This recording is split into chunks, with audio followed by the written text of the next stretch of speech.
Assalamualaikum warahmatullahi wabarakatuh. Madayaw ug maayong adlaw kaninyong tanan.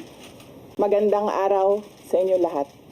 Proverbs 19 verse 21 states, "Many are the plans in a person's heart, but it is the Lord's purpose that prevails."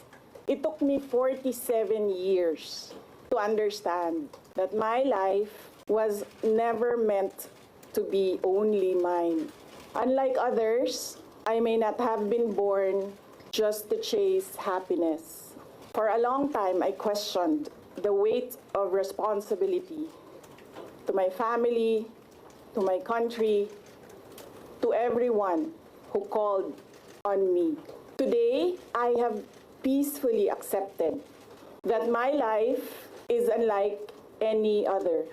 Sa unang mga buwan ng mga nakita ko na ang kawalan ng katapatan ni Bongbong Marcos Jr. sa mga pangakong binitawan noong kampanya, pati na sa kanyang sinumpaang tungkulin para sa bayan.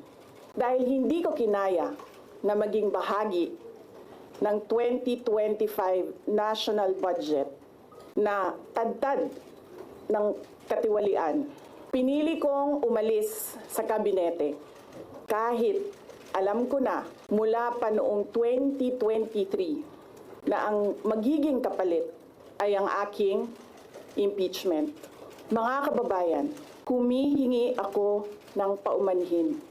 Patawad kung tinulungan ko mahalal si BBM bilang Pangulo ng ating bansa. Patawad kung hanggang ngayon ay marami pa ring Pilipino ang nalulunod sa baha ng dahil sa malawakang korupsyon. Patawad kung lantaran ang pang-aabuso ng ating mga institusyon para sa pansariling interes ng mga politiko. Kung patuloy ang pagtaas ng presyo ng mga pangunahing bilihin habang nananatiling kapos ang kita ng bawat pamilya. Patawad kung wala man lang tayong tunay na seguridad sa pagkain.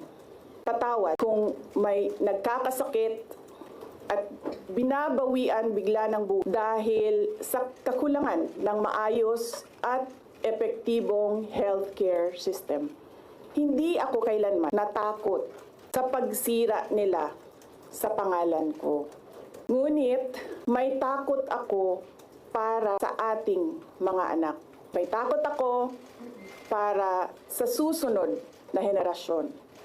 May takot ako para sa mga kababayan nating walang bahay sa ibang bansa, walang pangalawang pasaporte, walang ibang matatakbuhan, hindi ang Pilipinas, kahit ito'y patuloy na nalulugmok sa kahirapan.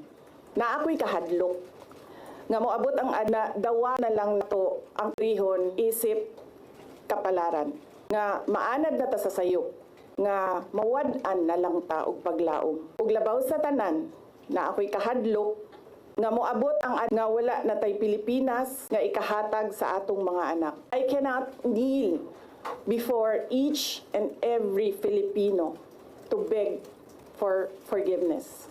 Instead, I offer my life, my strength, and my future in the service of our nation. Mga kababayan, ibalik natin ang tapang at malasakit para sa Diyos, sa bayan, at para sa bawat pamilyang Pilipino. Ako si Sara Duterte, tatakbo bilang Pangulo ng Pilipinas.